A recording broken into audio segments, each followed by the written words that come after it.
listening to Clarity on Fire, a podcast for people who know what they don't want out of their life and career, but aren't sure what they'd rather be doing. In a world where it's easy to exist, but hard to feel alive, we, Kristen and Rachel, 2 certified life and career coaches, are here to help you cut through the information overload, get unstuck, and focus not just on how you can have a career you're passionate about, but how to create a whole life that feels fulfilling. So join us here, where we serve up inspiration and down-to-earth wisdom in a way that only 2 best friends can. We want you to experience the relief of knowing that, yes, you're allowed to want more out of your life and career. And no, you don't have to wander through the dark anymore. Our job is to light the fire that shows you the way. Let's go.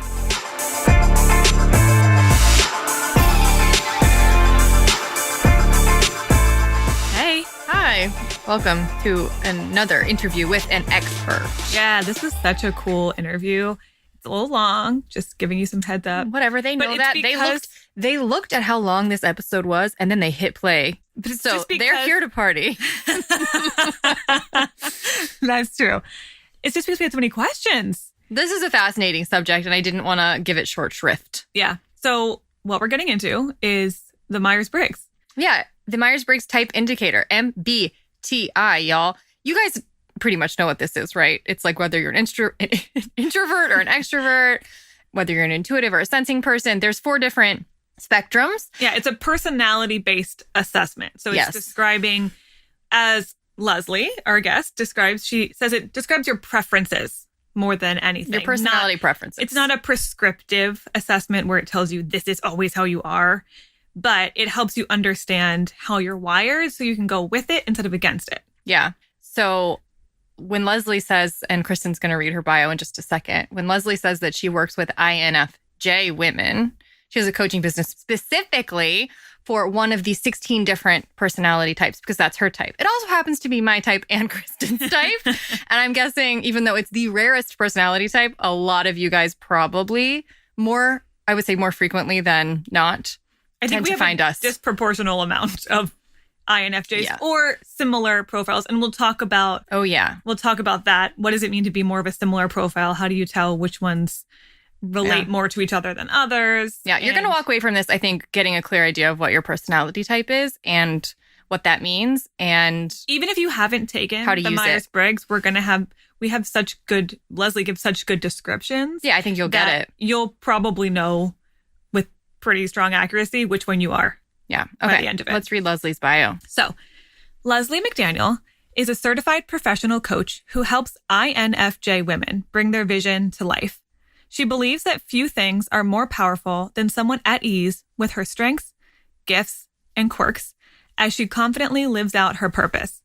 With a unique combination of creative skills and experience, Leslie brings a multi-perspective approach to helping others with the accountability and support they need to move forward.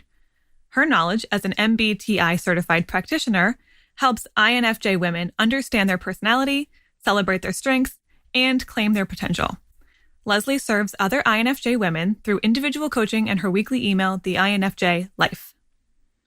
Yeah, I follow Leslie online because I am an INFJ. So I want to know what she has to say. So because we've been talking about INFJs so much, this is going to help you no matter which profile you are. Yeah, you could be one of the other 15 types that are not INFJ. So don't think that this entire podcast is for INFJ women. It is not. It's for all of you to understand your personality type and how it can set you free. So leave us a comment at the end after you've listened.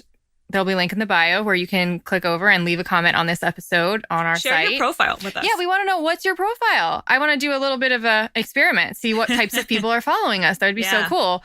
And also, what resonated with you with Leslie's conversation. And she taught us a lot. There were some misconceptions I had that she totally righted. So this was really interesting and worthwhile. So enjoy, and we will see you at the end of the episode. Hi, Leslie. Hey, Kristen and Rachel. Hey, how are you? I'm great. It's great to talk to you guys. I know. We're excited about this. Okay, so we met Leslie a year and a half ago-ish when she did one of our courses, the PPVE, which is Passion Plan Virtual Experience. Kristen and I can talk a bit more about that at the end, because actually, now that I think about it, it's going to be coming up. True. in Yeah. about a month, which is a good timing. So Yeah. I want to know, Leslie, because you and I have talked before, and I know a lot about what you've been doing before I met you, or like after we met. But I Yeah. don't know a ton about what was going on for you, or if I do, I have forgotten. So forgive me, but I don't Okay. I don't know what was going on for you before like January of 2017. So give us Yeah. the rundown. What was going on in your life, and how were you struggling, and what was happening for you? Yeah. Well, at that time, just looking at last year, a year and a half ago, or 2 years ago, I had come to a point where I started to get really frustrated in a lot of ways, some limitations, I guess, in working for other people. It wasn't that I didn't love the organizations I was working for. I was actually a communications director for a couple nonprofit organizations at the end of my time working for other people. And I really enjoyed it, but I started to get this gnawing sense that my impact was going to be limited if I continued to work for people and not work for myself. So that was kind of the impetus or the driving factor to me starting my own business. But prior to that, I have had lots of different career experiences. You know, I was a teacher and I worked as a photographer, graphic designer, videographer, and in the communications area as well. And all these, if I look back, and last year and a year and a half ago, 2 years ago, I started to really try to figure out what is the common theme among all of these things. And that helped me to decide what I want to do now, which is what I'm ultimately doing, coaching INFJ women. But the common thing, I think, was really helping other people grow and understand the world. And I didn't really realize at the time, too, but I think it was also me trying to understand myself and helping other people trying to understand themselves. I can see that in retrospect. But at the time, it was more like I saw, oh, yes, I want to educate people and inspire them and share insights and so on. So that's kind of all the things that brought me to you guys. I don't even remember what I Googled when I found your passion quiz, but I just thought it was so fascinating that you had put together this quiz and created these profiles. And of course, I'm absolutely obsessed with personality types and learning. Yeah. Which we'll definitely get more into. Yeah. So you guys really helped me figure out how I wanted to work. At the time, I knew I wanted to work for myself and set up my own business, but your courses, I took both of them actually, but Oh, I forgot that. yeah, didn't know if you still offered them both, but Yep. they really helped me figure out what makes me tick in that realm and what things were going to help me set it up in a sustainable way so that it was life-giving and not draining 100% of the time. So Yes. thanks for that.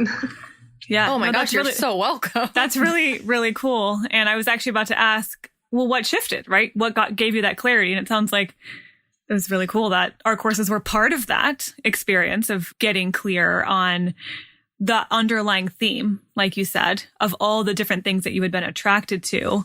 Mm-hmm. So I'm curious, what else helped with that clarification process, and what had you land on coaching as the right vehicle for that? Yeah. So I also was reading at the time this book called Body of Class. And it was basically about, well, the title, I'm looking at it now, it says Body of Work, Finding the Thread That Ties Your Story Together. And first of all, it had the word story in the title. And so I loved that. And it drew me in and helped me figure out what is that common theme, because I've had so many seemingly different career paths. And I just wanted to know more about like, what is it that's really that's lighting me up inside and gets me really excited about work and helping other people. I knew it was helping people, but so there was that. And then I also was taking, I think it was after your courses, I took an online business course, like how to set up an online business. And Oh, Marie Forleo's B School, yes, which exactly we right. also took. Yep. Yes, Great yes. program. It was really helpful. And I think it was around that time. And also when I was taking your courses, I think they might have overlapped. But this idea came to me, and it actually was pretty intuitive, I think, because it just came out of nowhere, that I was to work with INFJ women. And that came first. So it was like, I kind of work backwards. Some people identify, coaching and then their niche, but I identified my niche and then coaching. Oh, cool. No, Yeah. that's really cool. I knew I wanted to work with INFJ women. I didn't even question it. It was just like, this is who I can serve. And so I wanted to go about building an audience first. And so I started creating this weekly email content. And then I thought, okay, I want to create a course. But then I realized coaching was really a more impactful mode, or could be potentially more impactful.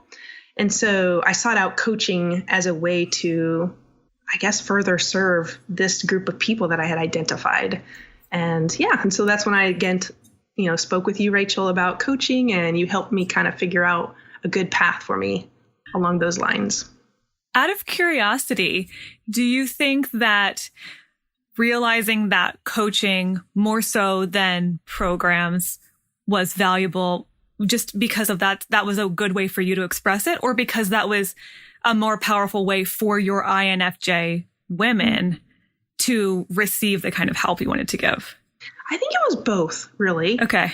I think it fit. I think what you're asking basically is like, did it fit me or did it fit my audience? Is that kind of what you're asking? Yeah, because I'm wondering if different modalities might be better for different profiles. I'm almost positive that's true. Right? And I'm sure we can get more into this when we discuss the profiles in depth, but I'm thinking INFJ women might really respond to the one-on-one, very personalized component. The depth of connection and intimacy. So I guess that was what I was curious about is, did it seem like, and I guess probably for you, I'm imagining you're also probably an INFJ. It's probably a safe bet. So maybe it served both of you because of your shared profiles. But yeah, I was just curious about that. Yeah, I think you're probably right. Of course, a lot of people like to learn independently. INFJs love learning. We're in this constant quest for knowledge about things, and, we love to research. So I think there's some indication of when I've surveyed my audience, that they actually like to learn by reading best, long form kind of reading. And so it doesn't mean that video is not a good option. I know several of them still have interest in a course because it's kind of like also a first step, right, into figuring out if it's a good fit for them. But when I learned about coaching and what coaching actually was, I was just really excited about the power of it. And I felt as if the power of coaching was 100 times, 1,000 times than watching a video course and working through it on your own. Yeah. Yeah. And so that drew me to it, I think, to be really honest, because I'm most interested in the things that are going to make long-lasting, sustainable impact, not just short-term changes, which that's important too. But that's part of that INFJ. I'm very long-term, future-focused, big picture, like what's going to have the biggest long-term impact. And so coaching fit the bill for me. Okay. And for my audience.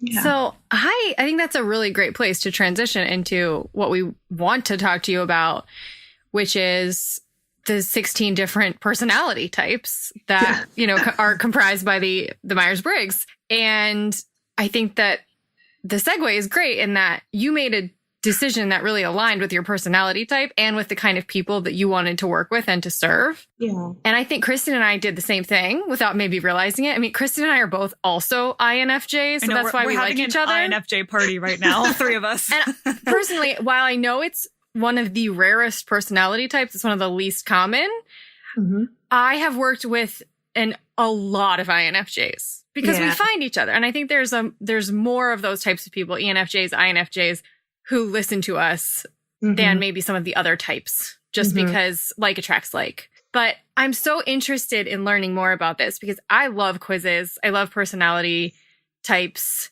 It's so interesting to learn more about yourself. And I think it can really unlock certain things and set you free when you give yourself permission to do things that work according to your personality and your type, while also not being constrained by it. There's a great place where you can be free if you kind of go with the structure. And then there's a place where you kind of can use it to hold you back, which is what we don't want to happen. Right. So I want to dive into this with you. So I don't want people to feel like just because Leslie is an INFJ and Kristen and I are INFJs, that means we don't want to help all of the other 15 types of people there are out there, because we definitely do. I feel like we probably have helped someone in every single of those 16 categories at this point. Oh, I'm sure. I would be shocked if we've missed Yes, I'm sure. So Leslie, for those of us who don't actually know what the Myers Briggs is, because Kristen and I are very familiar with it, can you tell someone who's completely new to this what it actually is? Yes, of course. And I just want to reference to something you said. I'm sure you guys partly attract those INFJs or NF types because of the way that you're communicating. Yes. And that's something we can talk about too. So for sure. It makes perfect sense. So big picture, Myers Briggs, it's a type indicator, and it's all about preferences. And this type indicator was actually developed by two women, which I find fascinating in a time when, these two people who didn't have formal training in psychology, but one was an INFP, one was an INFJ, also interesting. Oh. And they were motivated by helping people understand themselves and each other. And the first version of the type indicator assessment was published and used around the time of World War II. And so the mother of the duo actually felt as if this was a system that could potentially help eliminate war. Actually, that's written in one of her. And wow. I think it's Gifts Differing. They talk about that because it would help with understanding people. Wow. And Such a fascinating point. Yeah. And I like to bring that up just because I think it really resonates not only with INFJs, but other NF types, who are long range, people focused and, possibilities for people. So that out of the way, this is an indicator for your preferences. And that's very key to the whole system. It doesn't put you in a box. It doesn't say that you're this way all the time, but it indicates how you would prefer to make decisions and how you would prefer to take in information under non-stressful situations. And it indicates your preferences along 4 dichotomies. So how you direct and receive energy, which is the extroversion and introversion dichotomy, how you take in information, which is the sensing or intuition, how you make decisions, thinking or feeling, and how you approach the outside world, which is judging or perceiving. So there's a couple different layers of the type indicator, and one of the layers just shows you your 4-letter code from those things I just mentioned. Mm-hmm. And each 4-letter code has a stack of 4 cognitive functions, and that basically just means how your brain is wired to make decisions, take in information. And so that's kind of hopefully a big picture of what the Myers Briggs Type Indicator does. Yeah, that's perfect. I think it's so fascinating. So it was a mother-daughter duo, if I understand correctly, who created this. That is really cool. It's very cool. And I think it's so interesting. Women, 2 women who are N and F, so very intuitive and feeling people, created this together in a time when women were not really allowed to, they were kept on the fringes of all different types of work and science. And I find that really interesting that they wanted to prevent war, which I think is brilliant and true, that if you understand yourself and other people better, you can be accommodating of and accepting of differences and use them as strengths rather than as things to fight over. Right. And it doesn't feel like I'm better than you because I've this way that I am. It's just, this is my personality type. This is your personality type. We have different values. We have different ways of seeing the world. Neither one is right or wrong. How can we leverage that to our benefit rather than tear each other down over it? Yeah. Another piece that I forgot to mention is really important and interesting, I think, as women was this was a time when women were actually going to work, right? So they had to. Yeah. And so another motivation for them was to help women understand and figure out what types of work might fit them best, which I think is really interesting and fascinating because it's still used to a degree for to this day. Right. That is really cool. Wow. Okay. Like a little bit of feminism there in our Myers-Briggs. I think that's awesome. I had no idea about that history. No, I mean, I figured Myers-Briggs was a man because it just usually is, especially if it's old and it's been around a while. So I love that. Yeah. So I think what would be cool is if we went through each of the 4 dichotomies and you kind of clued us in on what each one is measuring, what's the difference, and how to tell which one you might be. Okay. On a high level. So that way, if someone hasn't ever taken a version of or the actual Myers-Briggs, that they can kind of come away from it probably pretty clear on at least what their 4 letters are. Plus, I think a lot of people might have different ideas of, for example, what introversion or extroversion is. Right, there's a lot of misconceptions. What does judging mean, right? Because that has different connotations. So I think getting the official definition of what each one means would be really helpful, even if you've already taken the Myers-Briggs. Totally. Yeah, of course. I'll definitely go through these dichotomies. And as we said, it's a very high level piece. If you really want to narrow in on your type, studying the cognitive functions is a really important piece, which I don't know if we'll have time to get into that. But I will definitely go through all of the different dichotomies, but that I wanted to mention that is an important piece because a lot of times people will look at their 4 letters and be like, I don't know if it really fits me. And those cognitive functions really help nail it down. Okay. So the first dichotomy is extroversion, introversion. And as introverts, you guys probably know this too. There's a lot of misunderstanding about what introversion means. Oh, yeah. Thank goodness now it's becoming more mainstream, I guess you'd say, of what it means to be an introvert. But being an introvert doesn't mean you're shy. It doesn't mean you have social anxiety. It doesn't mean that you don't like people. Those things can be true, but they don't define introversion. So being an introvert just basically means that you get energy by being alone. You recharge by being alone. You direct your energy internally. So every introvert's primary cognitive function is going to be an introverted one. So for INFJs, for example, it's introverted intuition. It happens inside. So extroversion are people who prefer to direct their energy outside of themselves. So they gain energy by being around other people. So that's kind of a very high level, I guess you'd say. Every extrovert, then their primary cognitive function is an extroverted one. And did you have any questions as we go through, or you just want me to go through all of them? I just wanted to make a really good point about what you just said, which is you can be an introvert who likes being around people or who likes being social, or you could be an extrovert who likes being alone.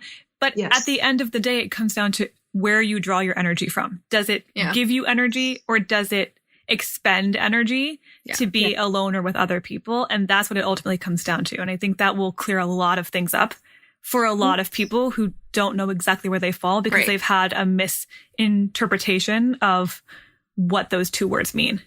Yes. And everyone introverts some things and everyone extroverts some things. Right. Like you can't go through life only living outside of yourself, and you can't go through life only living inside of yourself. You know, there's mental health issues that come into play, especially if you're living only inside of yourself. Sure. So that's important to remember too. Every person does all of these things I'm going to mention. It just is based on which you prefer to do with your like shoes off self. That's kind of how Myers Briggs says it. I like that. And I'm sure you would agree that every single one of these dichotomies is on a spectrum.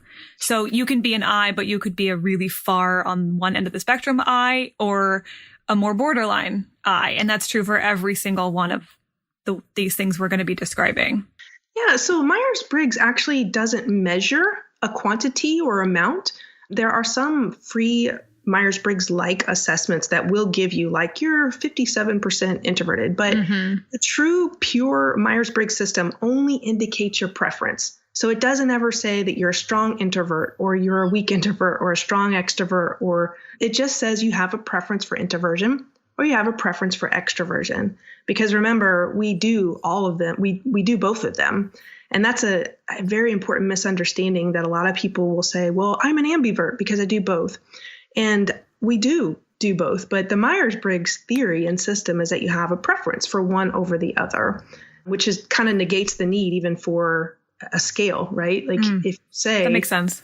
Yeah. So I would say I do agree that there are probably some who are more, quote, introverted than others. The Myers Briggs system doesn't indicate that, if that makes sense. Kristen and I were having an interesting conversation about this yesterday or a couple days ago with friends talking about introversion. And in some ways, I am way more introverted than her in that I like to be by myself and I don't like people that much sometimes, which people are always so surprised by because they think I'm so extroverted because I'm so talkative and I'm loud and, you know, and I have a lot of opinions and I'm not really afraid of sharing them.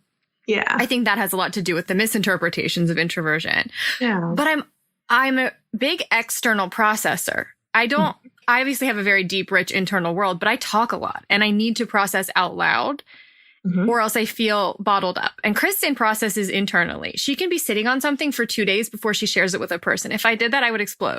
I'm curious, actually. Is that an introvert-extrovert thing? Right. Does that fall into this dichotomy? Or is that a different thing that I'm assuming? Yeah. You know, it does sound a lot like introversion, extroversion. Extroverts tend to talk a lot outside of themselves. They work out ideas by talking. However, INFJ specifically, which is where my expertise lie, coaching actually is a really good modality for them because as we make decisions based on extroverted feelings. So it happens outside of ourselves.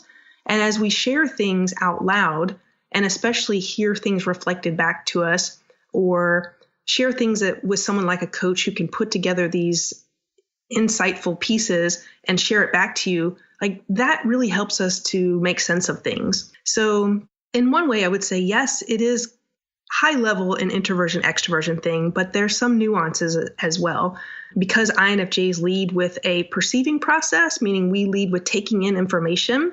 Our auxiliary process is the decision one, and it happens outside of ourselves. So I think both of what you're saying really makes sense, to be honest. And cool. yeah, I don't know, without like diving into it. I mean, if you say you're both INFJs, so I would just shows that there's lots of unique variations within each type. Of course. Absolutely. Yeah, you can't use behavior to predict someone's type.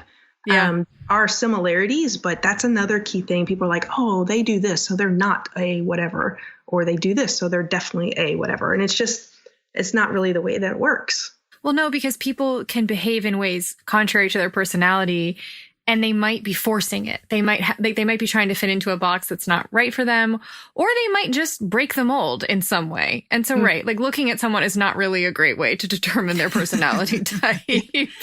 So let's do the next one, which is N and S. Yes? Yes. Am I right? So, okay. yeah. So intuition, as you mentioned, is signified by an N in the Myers system. And then there's sensing. And this is basically, how do you like to take in information? So high level speaking, those who prefer to take information through sensing they're going to be interested in taking in tangible, concrete information with their five senses.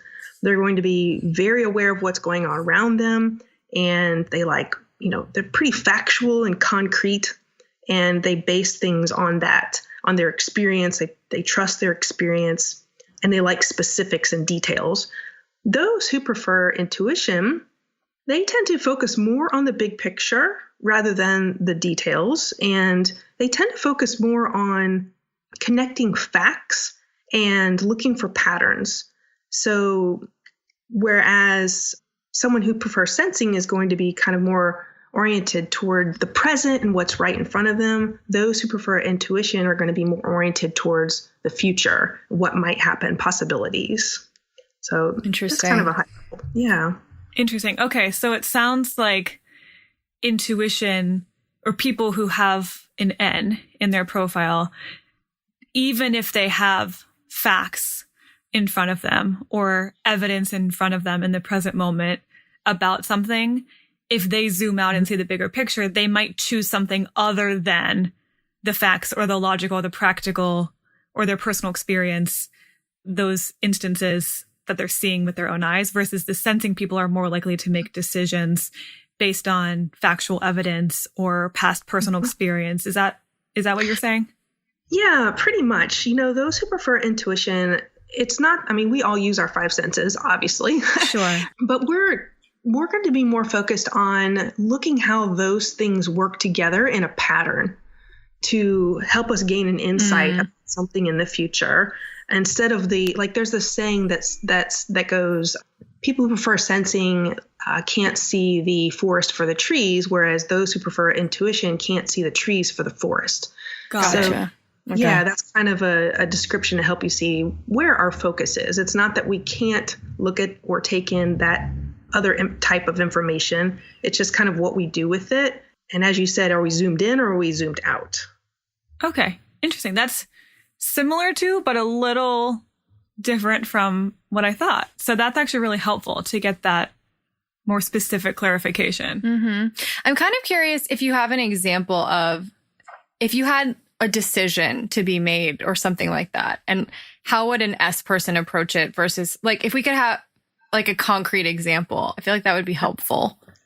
Yeah. So since it's about taking in information, we can look at decisions when we look at T and F. But an example would be, for example, if let's say you get on an airplane and you're going towards your seat A person who prefers sensing is probably going to be noticing all the details, specific details about the people around them.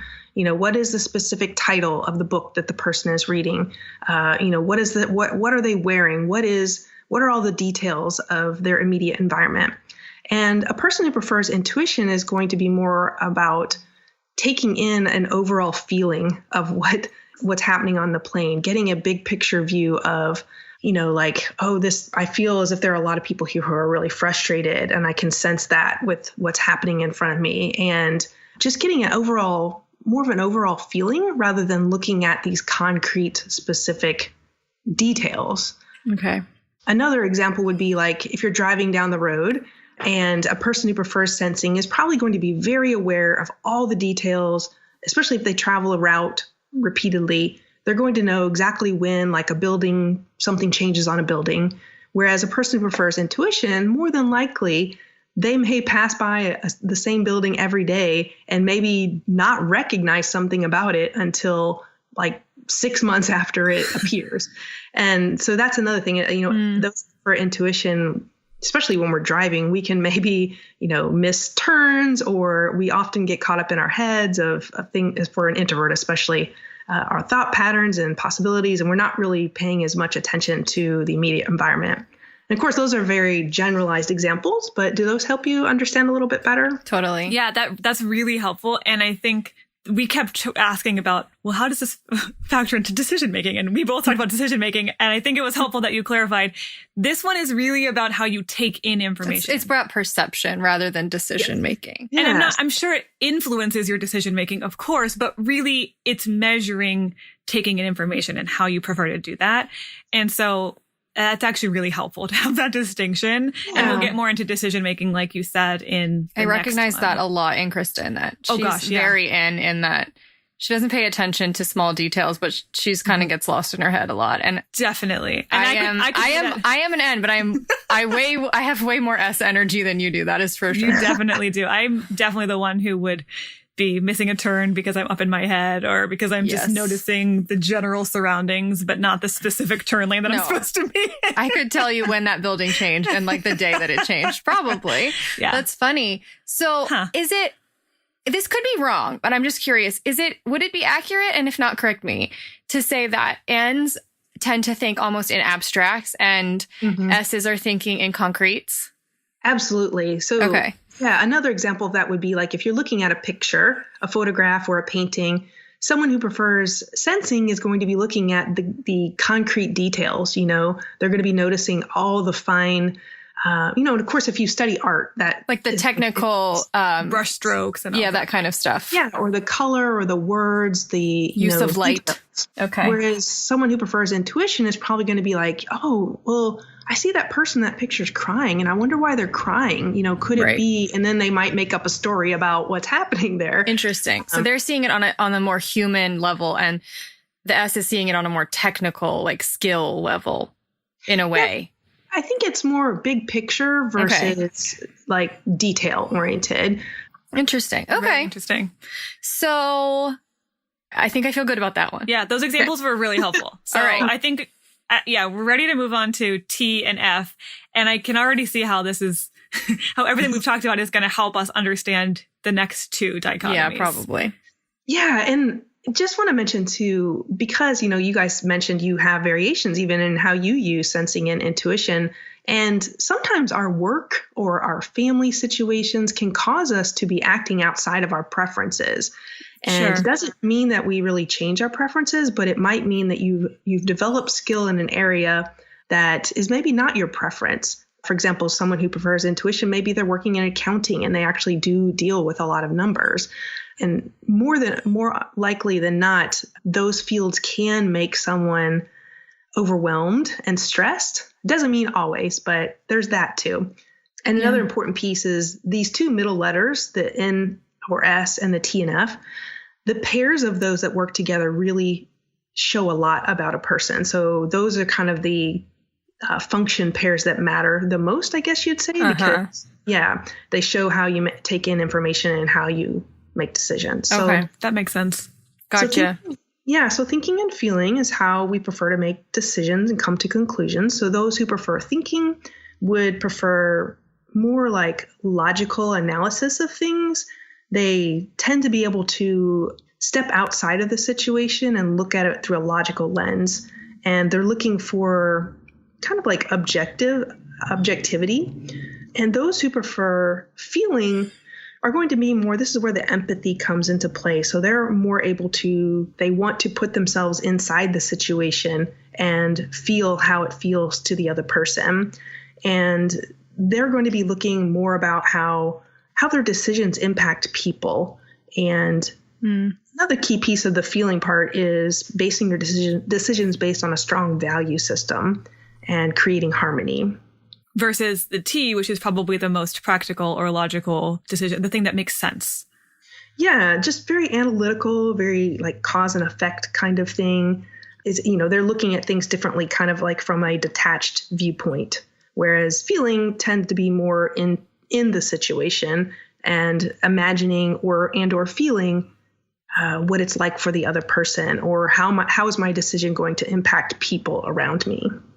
How does that reflect their own feelings about the situation too? I'm imagining it's both, right? It's probably I'm making this decision based on how other people will feel, but also how it would make me feel, or is it more outward focused?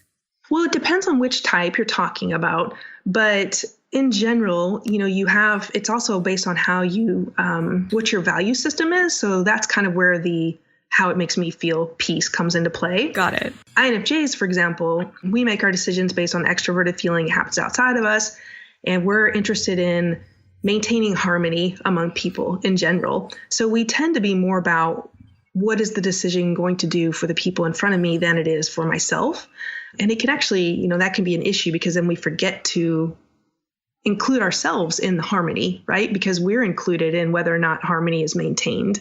So I hope that answers your question. It depends a little bit on which type you're talking about, but big picture, yes, we also base our feeling decisions on our value systems. Can I run an example by you and you tell me if I have it right or wrong? I can try.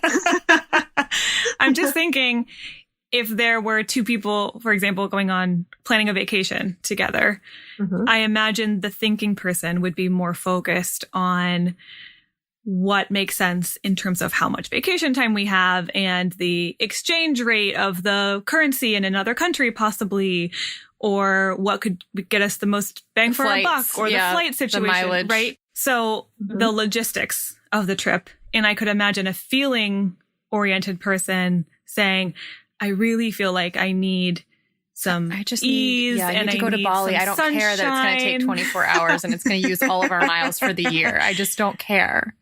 Yeah. What's your thought on that? Am I close or did I miss something? Yeah, I think you're right. If you're looking at it in terms of how you make decisions, I mean, if you're trying to decide on going on vacation based on those things that you mentioned, that would be, it sounds like more, a logical perspective, a logical approach to deciding whether or not you should go on vacation or where you should go on vacation. And you're right. Yeah. Someone who prefers feeling is going to be looking at, how is this going to impact me and or my family? And, if you have a really big world viewpoint, you might be thinking, what is my vacation spot? What is the impact on the local population there? That might be something that you might be thinking. So I think those are really generalized examples, but I think you have the right picture. Okay, cool. I don't want to generalize too much, but sometimes it's helpful for illustrative purposes. Examples can be helpful. Yeah. So, okay. One weird last question about the F and the T. Okay. Is it odd that I have observed that more men seem to be T and more women seem to be F? No, it's not really odd. I think, I don't have the numbers in front of me, but I don't think there's actually as much of a gender difference there as you might think. But you're right. The characteristics that are associated with thinking, I think, are more generalized. How would I say it? I think we probably, as a culture, would associate them more with men, although it's not always true. And of course, we associate feeling and emotions with women often, right? Which is not true all the time. But I think those probably are some biases that come into play with people, but it's not 100% true. There are, plenty of men who have, like, for example, my husband is INFP. which is very much about feelings and how my decisions, line up with how I'm feeling and who I am and my values and authenticity kind of thing. And that just, now that we're speaking of it, actually creates a lot of misunderstanding with like women who actually have T in their 4-letter type and or men who have F, because they feel as if they're not, sometimes they can feel as if they don't resonate with culture or the stereotypes that are put into place about what a woman should be or what a man should be. Right. So yeah, I think that's definitely part of what we view, but I don't know if like statistically, like I said, I don't have those numbers in front of me. I don't know statistically if like more men have T than women. I don't think it's probably as.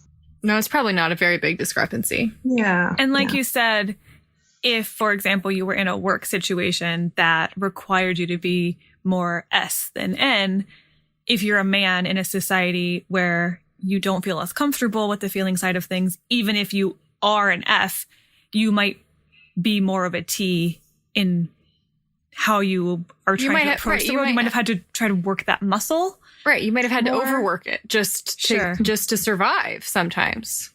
Yeah, definitely. That's where, having a job that calls you to use a function that's not your preference can create a lot of stress, a lot of dissonance within you, and a lot of exhaustion and being overwhelmed.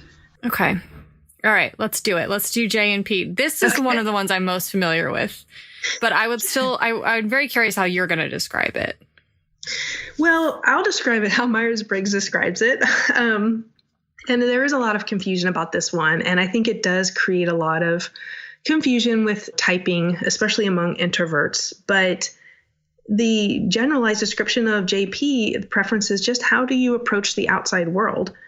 And so those who prefer judging are going to prefer things to be a little more structured or scheduled, they prefer more closure. Whereas those who prefer perceiving like things to be a little more flexible and open-ended, a little more spontaneous, probably. And these, again, are very high-level descriptions. Each person's type kind of determines a little more about how, the extent of these things. But those are kind of more generalized descriptions. The way that I think about this, and you can, again, correct me if I'm getting this wrong, is that if it's Wednesday, I need to know what I'm doing on Saturday. And because I'm a J. And if you're a P, you like waking up on Saturday and deciding what to do then. And I hate that with the fire of 1,000 suns.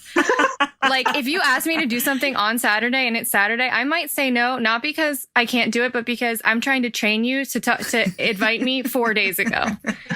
Because I like to know what I'm doing ahead of time. Is that, am I onto something there? Yeah, I think that's true. Some people do associate planning with the judging, perceiving preference. And I think there is a lot of truth there. I think for INFJs in particular, we lead with a perceiving function. So we're actually a little more open-minded, you say, like we're more open-ended internally than we are externally. 100%. That's fascinating. That just made me understand something about myself. Because you are so right. I can be very open, internal, like thought and abstract, like and concepts and thinking, but externally, no. I'm going to yoga at this time, and you have to invite me to this 3 days ago. And my outer world needs to be a lot more structured than my inner world. Yeah, that's exactly true. And as far as like speaking of routine and things like that, INFJs, we definitely need a sense of routine, but too much routine or too much structure, especially if someone else tells us, is not really typically going to work for us. Where some other types may really want that structure and really want that routine every single day the same way. Right. Like an ISTJ, I imagine that person really likes structure and routine. Internally and externally. Yeah. You said ISTJ? Yeah. Yeah, probably so. Again, I don't have the information about other types in front of me, and I'm an expert in INFJ, but yeah, I think that's probably a pretty good generalization. I was just picking someone who felt like the master of logic and analysis and structure in my mind. STs are very much S being with the facts and practical kind of things, and T being analytical. So yeah, I think that definitely makes sense. I can also imagine someone with a J personality type is probably more likely to go to the same restaurants and order the same thing because they're comfortable with it and that's part of their routine, versus a P who would likely get bored by the same and would want some variety. Let's try out a new restaurant. Let me try a new dish. Is that an accurate example? Yeah, I think there could be some truth to that for sure. But again, I think it's important to look at it as a whole, like look how at the other three letters impact your J or your that P. Makes sense. Yeah, so I think that could be true for a lot of people and in a lot of cases. But when we're looking at especially like routine or doing the same things over and over, there are some variations among the types that have J at the end as to how they approach that. But gotcha. I think it can be true for a lot of people who have J. Yes. So I want to revisit something you said earlier quickly, because there are other questions we have for you. And I feel like we could talk about this forever. Yes. But you said that those middle two letters are probably the most important combination in understanding someone or understanding how you operate. And I'm curious if you want to elaborate on that a little bit. And since there's only 4 different combinations, maybe you could go into those 4 different combinations and just make us understand why they matter so much. Yeah, well, they matter so much because they clarify how you take in information and make decisions, which is what, pretty much what the whole system is based on, and the really important pieces. And if we look at the NFs, because that's what we all are. Yes, what us 3 are. And I think we probably attract quite a few NFs. All of my friends are NFs. The I or the E and the J and the P change, but I don't think I have a friend who's not an NF, pretty much. That makes a lot of sense because we can have some difficulty relating to and understanding the way that those who prefer S specifically communicate. And and it goes the other way too. They have us. And that doesn't mean, of course, that we can't get along, we can't understand each other, we can't be in relationships with each other, because we absolutely can. It's just a key piece to understanding, like, we just look at the world differently and we care about different kinds of information and we make decisions differently. So it makes sense that, you would be drawn to people who are able to, I guess, resonate with you in that same way. Okay. So if we look at NF, intuition and feeling, it basically means we're interested in possibilities for people. That's kind of a really big picture description. So we're going to be insightful and, generally speaking, warm people. And we are interested in, like I said, looking at possibilities for people. Whereas if we look at the NT population or types, they're more interested in like possibilities for systems. So yeah. And the N part is what brings in that possibilities there. So it's just a different focus, F being on people, T being more on kind of systems and processes and things like that. Huh. Okay. That makes sense. Yeah. So if you look at the SF, what I've been told, the SF combinations are kind of the typical, what you would think of as customer service friendly. They're really looking at practical applications for people. So how can I help people right now? So these are the people, of course, not everyone who works in customer service is an SF, but if you think of that kind of stereotype, that's what this person is kind of all about. So they want to be serving people with their immediate needs. Right. Because someone like, and this doesn't mean NFs can't be this way, but an NF, for example, I know, and you guys can tell me if you feel this way. I know sometimes I'm interested in that, but I'm more interested in long-term change. Oh, so 100%. 100%, Leslie. So sometimes, and this is not a great thing, but sometimes I don't want to even participate or help in those smaller ways because I can't see how they make a difference. That is so funny, Leslie. This is what we tell every single person before they pay us any money for coaching. Yeah. I'm not here to give you a Band-Aid. I don't want to solve the problem you think you have. I want to help you become the kind of person you want to be so that you can get the things that you need, not what you think you want right now. Right. Yes, but exactly. I could see it SF saying, I want to help you solve the problem at hand. Let me help you redo your resume. That's an SF. The detail-oriented, present problems that we can look at right now. I'll do your resume. I'll help you with your cover letter, and we'll help you like refine your job search, and you off you go. Whereas I'm like, no. I don't give a crap about what your resume says right now. I want to know what is your soul crying out for. Yes. Right? Exactly. That's so funny. This is why there are certain people I meet who, even though they're super cool, I can't have a conversation with them. And then I meet an NF and I could talk to them for 18 hours. Well, I couldn't because I'm an I. And so then I would die of like exhaustion. But I can have these really deep conversations with them from the beginning because we are on the same level about how we're processing information and what we're taking in and what we care about. Yes, exactly. Yeah. And that's fascinating. That's why it's really helpful to know about somebody's personality type, whether it's Myers Briggs or some other type, because you learn a little more about why it is that you're not resonating with them and why they may not want to talk to you about theories and philosophies for hours on end, Right, right. There are certain people who would just be like, God, stop. You're being so annoying. Yeah. Okay. And then there's one more, right? There's ST. So again, following the pattern here, STs are more interested in kind of practical facts and non-personal type analysis, and they're interested in systems type things, processes and things like that. So you can see there, the F's more focused on people, N's bring in that possibility. The S's then brings in the practical application, the present realities, and again, looking at whether or not it's systems or people. So I hope that gives you kind of a high level. Yeah, there's much more to it, but that's a brief description.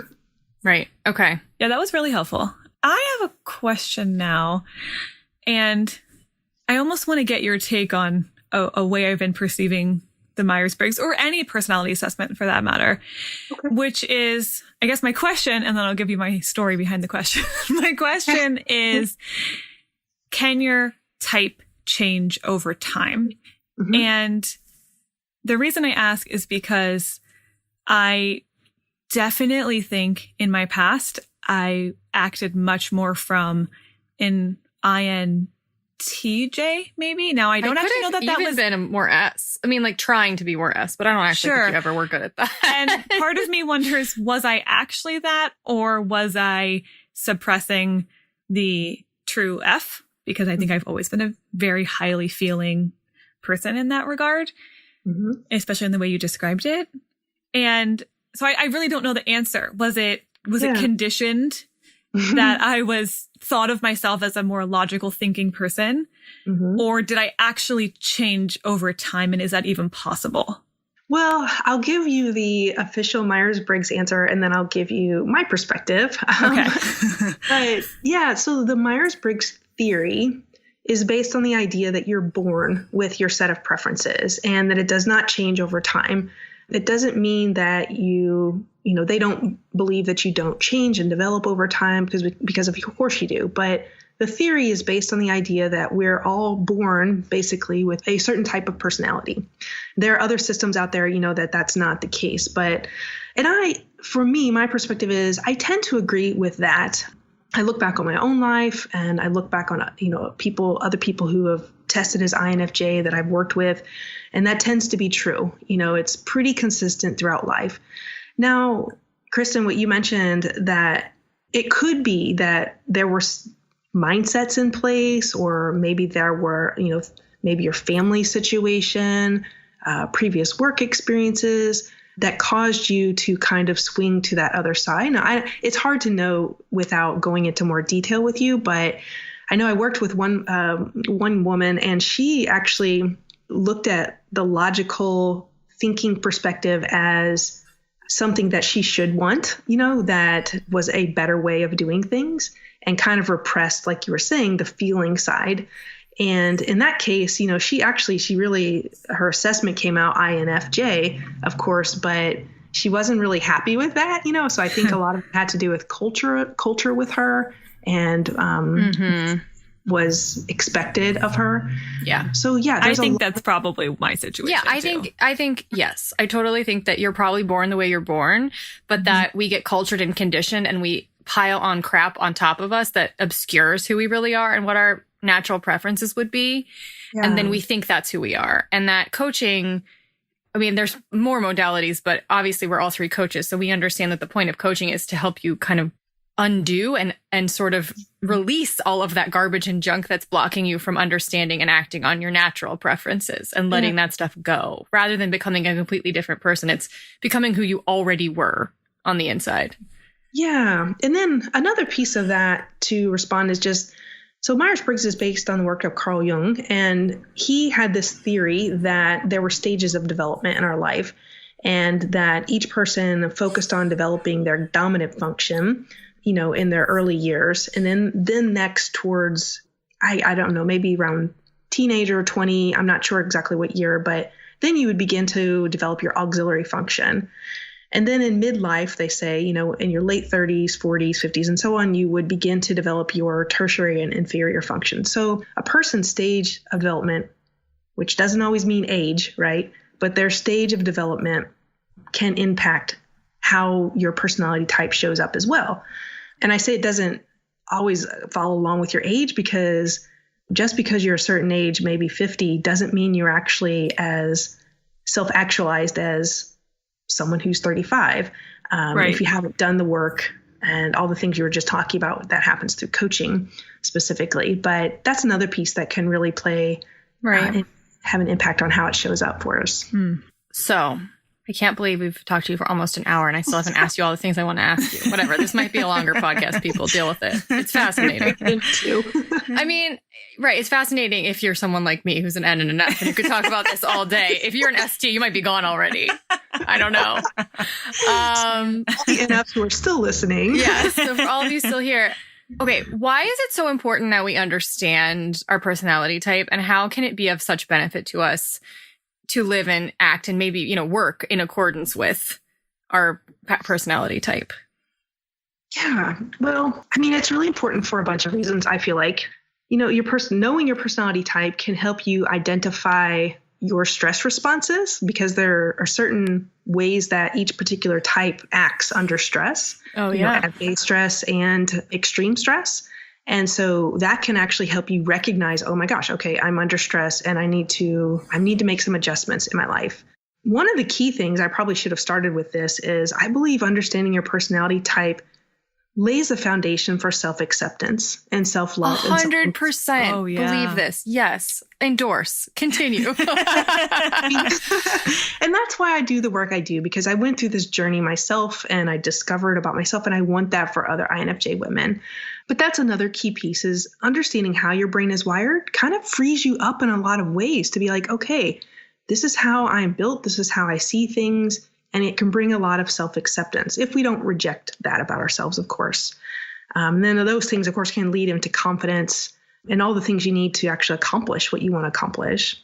But a couple other things is that it can help us understand our communication style and the communication style of those we're around, like we were talking about. And that's especially important in work situations when, you may not be friends with someone, but you need to get something done and you need to move it forward. So understanding how the person you're pitching to or speaking to prefers to receive information or make decisions can help you tailor the way that you communicate with them. It can also help you in conflicts, because it's going to help you know, what are you aiming for and what is the other person aiming for.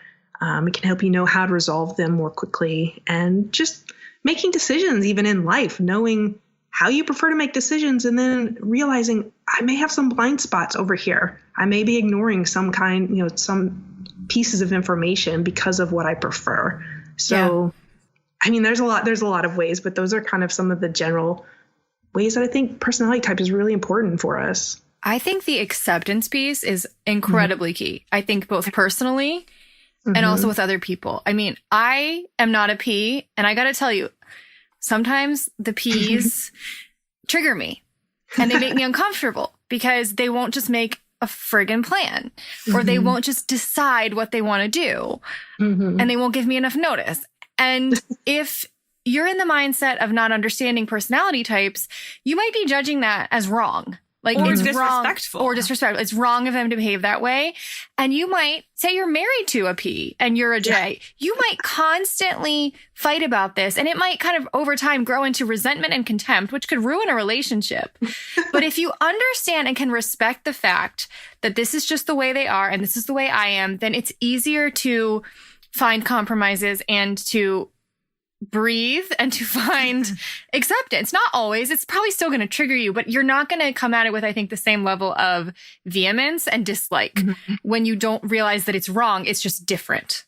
Yeah, and that's so true. A friend of mine who's INFJ, we were talking about this very thing. I forget her husband's type, but he has P at the end. And my husband, of course, is INFP. The vast majority of our miscommunication or any issues that we might have kind of stem from that.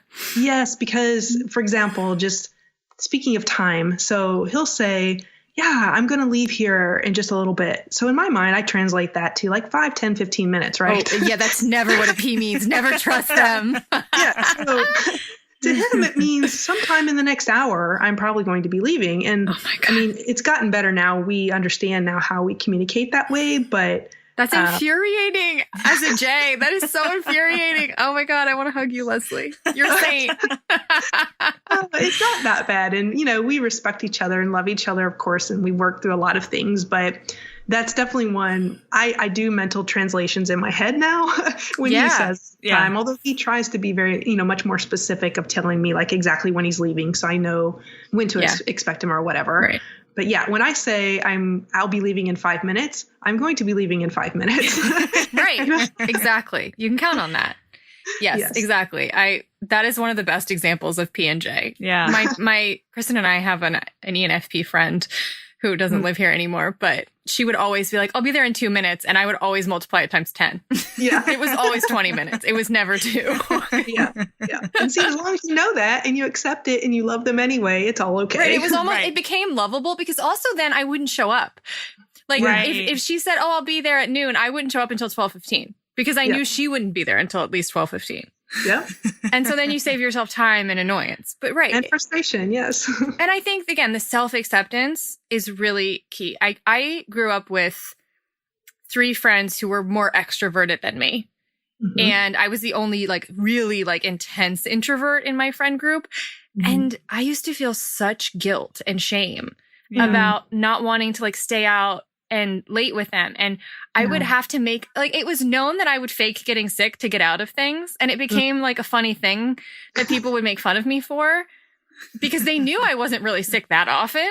Yeah. But I needed my alone time. And I felt bad for not caring about going to parties and wanting to be in bed by 9. Mm-hmm. And now that I'm almost 30, I could care less and I love it. Yeah. And I feel like it's been permission to embrace my elderly inner self. Yeah. But there's so much shame if you don't understand and can't accept yourself because you think that you should be the way your friends or your family are or whatever. Yes. And especially you mentioned introversion. That's a huge one because there is for introverts, there's a lot of shame and what's wrong with me, attached to that a lot of times when you don't want to go out with friends or you don't want to do the same thing as other people do and you want to be alone. So you might be like, oh, I have plans, but those plans involve sitting on the couch watching Netflix or something. Those are legit plans in my book. Yeah. Oh my gosh, right? Canceled plans are the crack of introverts. If someone cancels on you, you're so happy. Yes. My clients are always like, oh my gosh, I need to reschedule. I'm so sorry. And I'm like, it's fine because I all of a sudden have a free hour and I'm doing a happy dance. It's not because I don't want to talk to them. Yeah. It's just being an introvert. I was listening to a podcast or reading a book. I forget which it was, but they were saying as an introvert, don't make up an excuse. I've got plans. Just tell them what you're doing and just say, I have plans to watch my favorite shows tonight and say it with pride, and I haven't quite done that yet, but I think there is a switch there when you're able to do that. It's showing a complete acceptance of who you are and not being concerned about how other people are going to receive it because you know what you need. Right. Or when I go home, because my mom's an introvert as well, but my dad and brother are both extroverts. And if I spend all day with them, I will say, I'm going home. I'm going to close the door of the room and I'm going to have an hour of introvert time. And they're like, okay, great. Please don't bother me. They now understand that introvert time is a thing that I not only want, but I need. And so I can just call it what it is. And it doesn't even matter what I'm doing. If I'm just laying in bed, thinking or reading or listening to something, they know that that's my time. Yeah. It can also help you really see who in your life really accepts you for who you are. Yeah. Because, your family knows that is going to actually end up making you a better person and making you feel better and making you be able to contribute more in the future. So they accept that about you and they love you. So it can be an indicator of who in your life is really meant to be there, So true. That's, yeah. Who can respect me? Yeah. And can I respect them? Yeah. In turn. Okay, Leslie, we could talk to you about this all day, but I can't. And there has to be an endpoint at some point, unfortunately. Yes, I know. So tell us, okay, but before we go, tell us a little bit more about your work, especially with INFJ women. And given that there are probably a lot of INFJs, or maybe ENFJs, but people who resonate with that listening, I want to know more about your work with them and what you offer and where people can find you and all of that. Yeah. So yes, I work with women who have the INFJ personality type. My focus with them is to help them make their vision a reality. So typically, INFJ women come to me when they have an idea of something that they want to do. We're pretty good at having long range visions and seeing where we would like to go. Sometimes that's not always true, but the people who come to me typically have an idea in their head, but for some reason they're being held back by something, or they just can't seem to get there, or maybe they want to go faster, or they need support. So I work with women like that. They're highly motivated, who have a vision or have an idea of a vision and want to see it become a reality. And I do that through one-on-one coaching, of course. And I don't tend to offer one-off sessions right now. I work with long-range basis, which probably makes sense after our conversation that we just talked about. Yeah. Yeah, but I work with people from 3, 6, or 9 month kind of time periods. And within those, they have the opportunity to take the official Myers Briggs Type Indicator. I'm a Myers Briggs Type Indicator, or Myers Briggs Type Indicator practitioner is the title. So you are certified to do this MBTI work, obviously, or else I wouldn't have asked you to do this, but you know your stuff. Yes. So they have that option, or an option to take another assessment called the Energy Leadership Index. And those are built into the packages to help them understand more about themselves and inform the work we do together. So yeah, if people are listening and that sounds, interesting to them or it resonates with them, they can find me online at lesliemcdaniel.com. And I've done some videos and blog posts and things, and they can learn more information there. Great. Perfect. Well, for all of you INFJ women out there, if you don't go follow Leslie, what are you doing?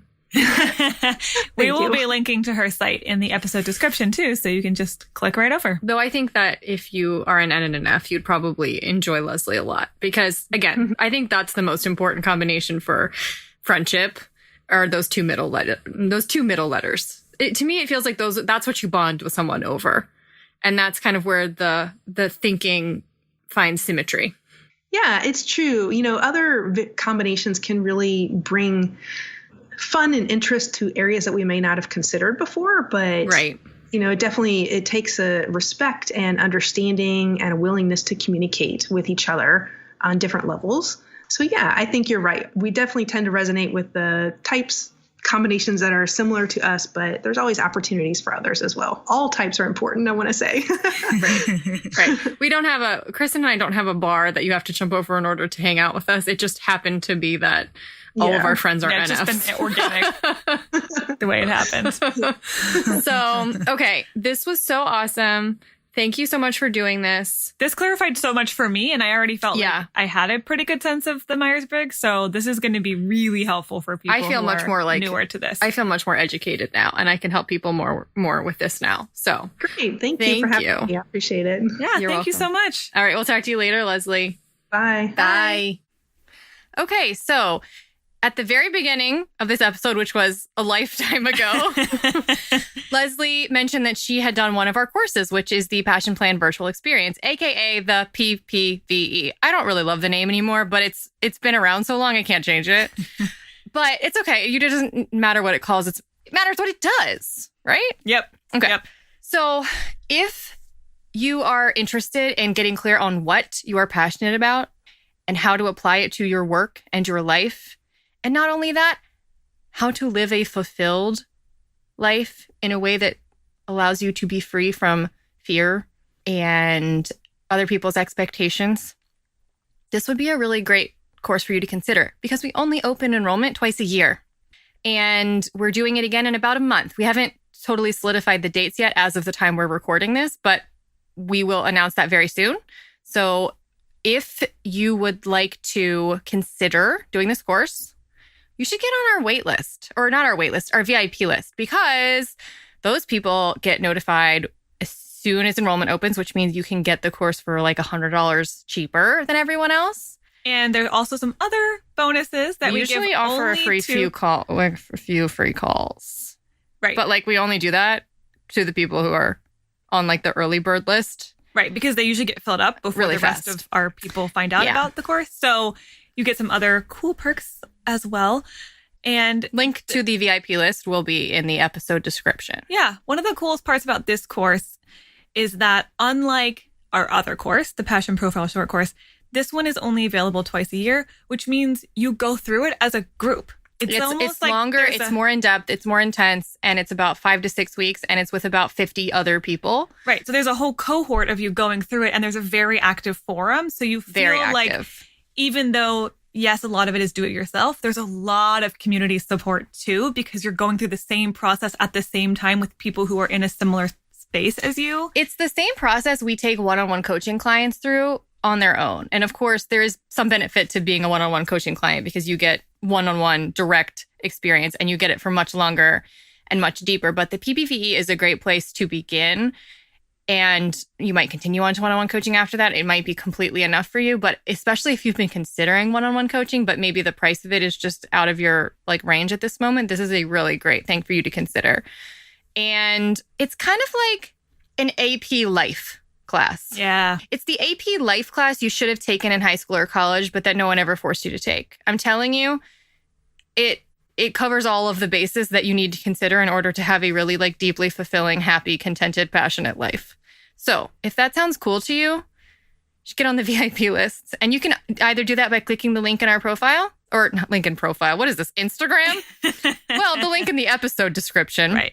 Or you can go to clarityonfire.com and under work with us, you will see the Passion Plan virtual experience. And on that page, there will be a few buttons that say sign me up, and that will direct you to the VIP list where you can get notified once it goes live. So join the VIP list. And as we said at the beginning of the episode, please leave us a comment to let us know what your profile is on the Myers Briggs, because we'd be really curious to hear that.